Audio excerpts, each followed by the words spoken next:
fandom is mutually reciprocated, I would say, and those were very kind. Am I okay to share my screen? Yes, let me just remove myself. You're ready. Thank you.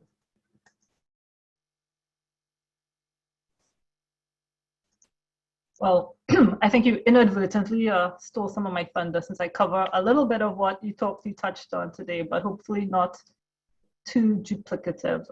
So let me hide my self view because it distracts me, because who naturally looks at themselves when they're speaking? Good morning, everyone. I'm extremely happy to be here today, and I want to say a huge thank you to the organizers for this invite, and to all of you members of the Northern California Association of Law Libraries. Thank you for zooming in. I can see that there are quite a number of you on the call. This has been a long time in the making, that I've wanted to meet with all of you, and 2020 kind of put a little bit of a kibosh, I guess, in some of that. Today, I thought I would share some of my reflections on what has been a recurring theme for me throughout both my professional and personal life, and that is this idea of intersections. I have spent all of my professional life at the intersections of content, product, technology, and business. The intersections between legal information and legal solutions, the intersections between nations, legal systems, and jurisdictions.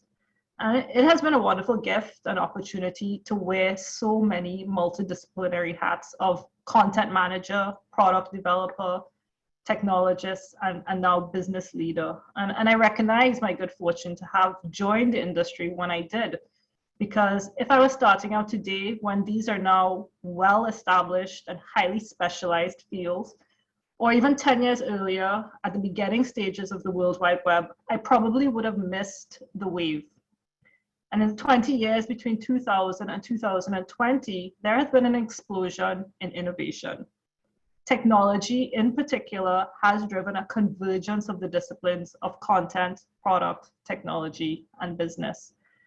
In 1999, the big content questions were around how to digitize large volumes of case law. First, you had to scan it, key it, triple key it in many cases to guarantee accuracy, and then tag it using standard generalized markup language, SGML. That was to define the structure. Then you had to build a large relational database to store all the metadata about the archive. When I first started working on building online case repositories in the UK, we had a rule of thumb that every 10 years of cases digitized represented about 12 months of work. And that's if everything went exactly as planned. And of course, it never did. Case reporters were printed on paper that didn't scan easily and bound into thick volumes that made it impossible to capture without slicing the books, sometimes 100-year-old books. Citation styles changed so often, or judges cited differently, that 6 out of every 10 references required a human to validate, because there is no UK Blue Book.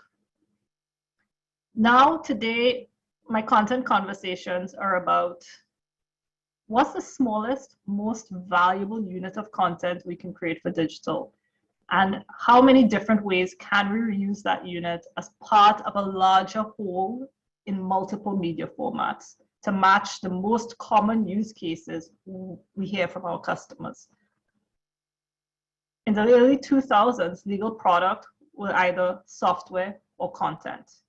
And the investment into a content management or KM system was a decision that you had to live with for at least a decade, and with implementation costs that pretty much always exceeded ROI. Today, there are a host of powerful SaaS products integrating content with software and connecting with those legacy on-prem systems through API hooks with increasingly low barriers to switching.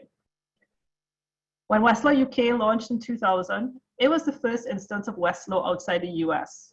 And in the decade that followed, globalization sparked the emergence of a powerful force in the world economy, the BRICS: Brazil, Russia, India, and China. And so in the first decade of the 2000s, I was involved in developing legal information services in 4 continents and 7 countries. Whatever hat or combination of hats I'm wearing, whether it's content, product, technology, or business, I always approach a new jurisdiction in the same way.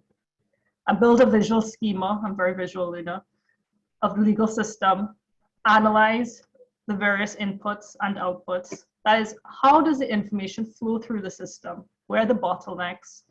Where are the loops? And then I interview the key participants, judges, lawyers, librarians, to understand the norms and the realities of how the law is actually practiced in that jurisdiction. This work, the work before the real work begins, is probably my favorite part of the job. And I think that is because I have a long-held fascination with the law, legal systems, and how they come together to inform the delivery of legal services. It's a fascination that goes beyond intellectual curiosity. I think it's quite personal and meaningful to me because I was raised in a family that lionized the profession and the role of law as a gateway for social transformation. So last year, during the dull and scary days of shelter in place, when I was looking for a distraction and a project, I decided I would start the research I had been thinking about for a while, but never quite got around to add some flesh to the bones of my family history, because most of what I had had up to that point was oral and anecdotal. And though I love them all daily, I had my doubts over their status as reliable narrators. And because it was 2020, where we all became biostatisticians, epidemiologists, and polling experts, I decided to start my investigation with the data. And by data, I mean the data encoded in me. I wanted to add some structure to what was an otherwise amorphous oral history that had been handed down to me. And here's what I found. It confirmed much of what I already knew. My mother is Indian, so I'm half Indian. 24% of me could be scattered across Africa. I'm 9% Chinese, and I'm flavored with extracts of multiple European nations and indigenous peoples. There you go. Not sure I need a DNA test to confirm that I'm a living embodiment of 200 years of British colonial rule and empire. Because I was born on an island, as Delia said, called Trinidad, and Trinidad was discovered by Columbus on his 3rd voyage in 1448. I spent my childhood in a town of less than 100,000 people that looks out towards the Atlantic Ocean. The town is named after a Spanish king and saint, San Fernando. In many ways, the story of Trinidad is really the story of the world between the late 16th through the 19th centuries, when the global economy and European legal systems were all heavily oriented towards sugar. And sugar was to that period what the semiconductor chip is to us today. The cultivation and export of sugar was so essential that it resulted in the trade of slaves from West Africa. And when that was abolished in law, the indentureship of Indians and small groups of Chinese migrants. And so slavery, indentureship, and empire are my first intersection. I left Trinidad for Britain in my teens, went to uni, got a degree, all pretty standard stuff. And then I headed over from one rainy, gloomy part of England to Manchester, the ultimate gloomy, rainy part of England. It was the late 90s. I was a grad student at Manchester University. And because there was no proper internet and legal research happened in the library, or not at all, I spent 90% of my days in the library, and of course the other 10% in the pub. One day in the library, I glimpsed an intriguing ad pinned to a bulletin board. It was written like a covert message from a James Bond film, back when Sean Connery was still the best Bond, pre-Daniel Craig. It was a call for law grads to join an innovative startup, top secret startup in fact, located in a village less than 30 miles from Manchester. But I had lived in the north of England for over a decade by that point, and I had never heard of it. It was called Mabelmarie, derived from the Old English by river mouths and field or clearing, literally a clearing where two rivers meet. I didn't know it then, but this 13th century village would be a major intersection in my life and the starting point of my career. That company was actually a Thomson-owned incubator, and the top secret project, as Delia already kind of blew my wad there, was Westlaw UK. And the first decade of the 2000s, it would serve as a template and the infrastructure to expand Westlaw services across the globe. So here I am 20 years later, working at another incubator of sorts, trying to innovate on the delivery of California legal information for an emerging digital native generation of California lawyers, but without Thomson funding. Now I live in a city facing the Pacific Ocean, named after an Italian saint, in a state discovered by another Spanish explorer less than 50 years after Columbus landed in Trinidad. I think the lesson here is that meaning can be found in the most unstructured sets of information, and is at these intersections or overlaps of events and data that can be the best starting point to add structure. And with structure comes organization, classification, hierarchy. So I know I'm preaching to the converted here.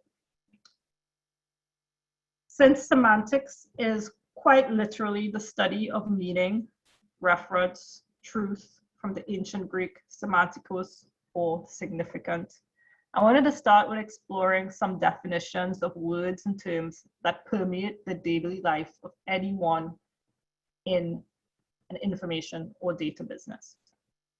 And I know this will be a very precise crowd, so I'm going to preface my definitions with a caveat that although I've drawn on some of my standard go-to sources, Delia alluded to the fact that I love to research things, I have modified and narrowed for the purposes of this talk. It'll be kind of clear where I have done that. I'm going to start off with what I think is what I call the traffic signal at the intersection of any data content or information discussion. And that is it structured, semi-structured, or unstructured? Structure is great. It can be immediately analyzed, measured, and connected together. Semi-structured, still not too bad. Probably some additional work to cleanse, normalize, and develop a standard, but you can get there with a plan. Unstructured poses great challenges in a digital environment and represents the majority of the legal information universe. You can add tagging to unstructured data to give it form, but it never is enough. So thank goodness for metadata, data about data, the fuel that drives digital asset management. It streamlines the collection, integration, and analysis of data. And it's also valuable input in the development of algorithms, which power so much of our world today. Legal informatics, the theory, what I call the marriage and happily ever after story of law and computers. It really explores the symbiotic relationship between humans and machines to solve legal problems. It's a big umbrella though, and so I would compose it into 4 fields: legal information processing, information law, information computing, and technology law. And most of what we're talking about when we talk about legal informatics for this discussion really falls under number 1, legal information. So legal information is the data processed into meaningful form that can be loosely classed as primary law or primary sources. That's the law, the set of rules. Secondary sources, the commentary about the law. Practical guidance, know-how, insights, workflow, tasks, checklists. That's what I would put under that bucket. Analytics, data about the primary, secondary, or practical guidance information. And then intelligence or profiles, some kind of information about practitioners, the creators of the law, or sometimes kind of caught under the catch-all of the business of law. Legal system, the set of laws, is in its simplest form is the framework that includes those primary sources of law, processes, and procedures organized in a hierarchy. And then the definition that eludes us all. Big data, for this purpose here, defined by the 3 V's: volume, velocity, and variety. Huge in volume, high in velocity, that's being created in near or real time, and diverse in variety. Structured, unstructured, temporally and spatially referenced. Prior to big data, databases were constrained across these 3 attributes. It was only possible to have 2 at any one time: large and fast, varied and fast, large and varied. But now with enhanced computational power, new database design, and distributed storage, all 3 have become simultaneously achievable. And that enables new forms of analysis and providing really detailed views of large systems in flux. So before I skip back to the next point, to the next definition, data is open if anyone is free to use, reuse, and redistribute it, subject only to some requirements. And linked data is structured data in a relationship with other data. So big data creates a radical shift in how we think about information and research. It reframes key questions about the constitution of knowledge, the processes, research, and how we should engage with information. And it inherently produces meaningful and insightful knowledge about complex phenomena. Coming up to the last set of definitions: AI replicating our ability as humans to see patterns, learn, and adapt our response.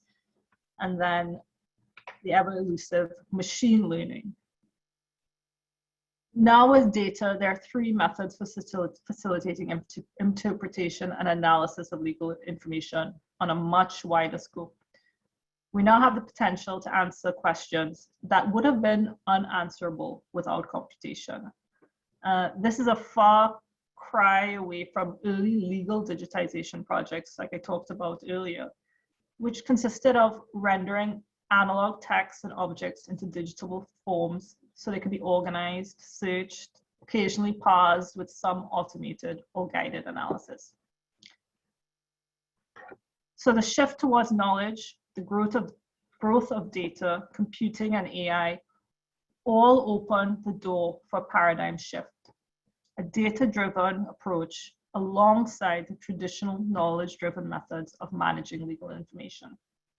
But have the fundamental principles governing the evolution of legal information that existed pre-2000, accessibility, discovery, relevance, accuracy, have those really changed? Accessibility and discovery, excuse me. Accessibility and discovery were part of the guiding principles of John B. West when he established the West Publishing Company. That led to the development of the National Reporter System, the American Digest System in the late 19th century. And these are the grandparents of Keysight, which would make its first appearance in Westlaw 100 years later. In 2000, accessibility, discovery, and relevance informed the initial build and design of Westlaw UK, which included UK cases dating from 1821, acts from 1267, all digitized and tagged with SGML to make the structured, semi-structured, and buffeted by a giant SQL database to query and manage the complex relationships. This was the structure needed to create a visual of the entire history of UK law. The SQL database, as it happened, was my intersection between content and technology. And I didn't realize it then, but that was the beginning of a decade for me bringing content and technology together to deliver legal products. 2000 to 2010 was an explosive period in the growth of legal informatics. Advances influenced by the rise of the semantic web, Google, design thinking, and a real new focus and emphasis on user experience. And this opened up the doors to deliver more value to end users, and products evolved reflecting this focus on knowledge and new ways of representing information to drive insight. Layer on expansion into new jurisdictions, and it seems at the time like an eternal pool of new product paradigms paradigms had sprung. Westlaw China, how to translate and maintain synchronicity between bilingual versions, how to deliver those bilingual versions in a streamlined user experience. Westlaw India, a near unquantifiable volume of case law and backlogs that rendered the maintenance and citation development a Herculean task. Westlaw Japan, how to incorporate patent office decisions with regular case law, capture display legislation with accumulated revision histories, current, past, and future, all together. All of these presented informatics puzzle pieces, and looking back now, I can see that although it all felt very cutting edge at the time, we were essentially building on an old model of legal research. Digitize, organize, create metadata and search algorithms on laws, and maybe some secondary sources. What those markets valued were looking for, though, from a legal information service was knowledge and insights. So I won't surprise many of you to know that during this time, the Practical Law Company, which was exactly focused on building that new type of legal information service, was quietly growing into a cult service amongst London's elite lawyers and elite and very global lawyers. Next decade, 2010 to 2020, and which ended with quite the bang last year, was marked by the rise of big data and digital transformation. First of business and our everyday lives, and now the professional services. I think of digital transformation as having 5 core pillars or domains. 1, it starts with the users, their behaviors and life cycle. Second, mapping those insights onto the supply chain to illuminate the natural competitive forces operating within that supply chain. Third, applying data at every stage of your analysis. And 4, creative disruption. What conventions and orthodoxies can be challenged? And the trick here is, the answer is all. Everything can be challenged. 5, understanding how value is created and how the application of digital technology can increase or introduce new forms of value. I think most digital transformation efforts try to skip to 5 without doing the work from 1 to 4, which is really essential. And I think, like, you know, this is the sequence you want to be thinking about building a transformation program. As Julia mentioned in her introduction, in 2016, I became the executive director of one of California's oldest legal publishers. And we began a digital transformation journey. We implemented a lot of cool new tech, but that was secondary to the key inputs, which were understanding how lawyers in California were actually practicing the law, what tasks, the sequence of those tasks, the kinds of problems that they were seeking to solve, the data and the inputs they needed to arrive at an outcome. We trained key members on design thinking and hired in user experience specialists from outside of the industry. We started breaking down the content blocks in our archive in a granular way and reassembling them. We hired in attorneys fresh from practice to complement content attorneys who had been working on CEB publications for decades.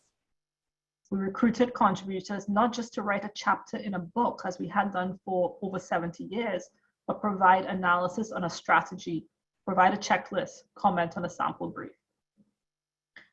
I think CEB's digital transformation has been successful as far as these things go, although I will say it is a process and a work in progress. But there are 3 takeaways I can share that I think have applicability to any professional or knowledge-based industry embarking on digital transformation. First, I would tackle culture to establish a culture of learning versus knowing.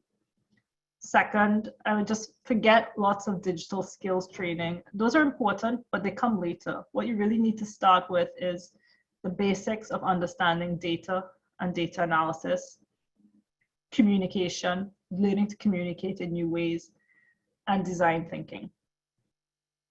Finally, everyone in the organization needs to learn basic product management skills: how to ask a question, how to develop detailed case studies and use cases rooted in real life practical applications.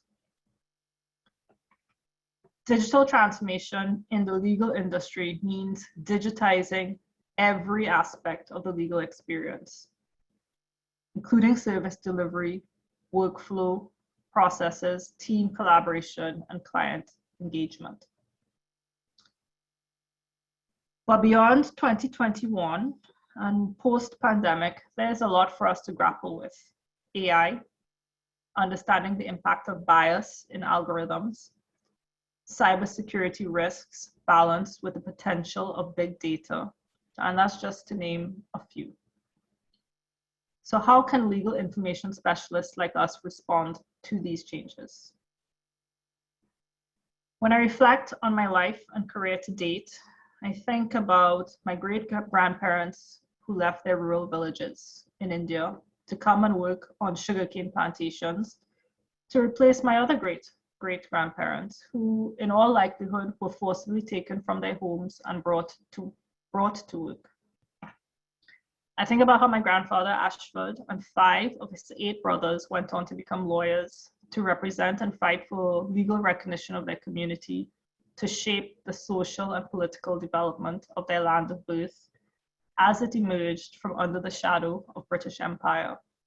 I think about that chance sighting of an ad for a legal editor at John Ryland's Law Library in Manchester University, and the unlikely serendipity of living in a Yorkshire village and returning to the homes of my ancestors to unravel the histories, digitize, and organize their legal systems.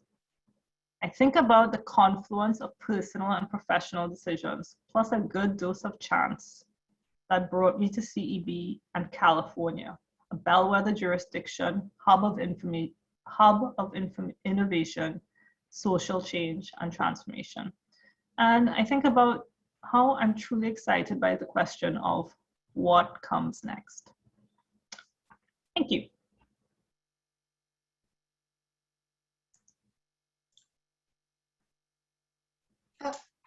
Hi, Kelly. Hold on.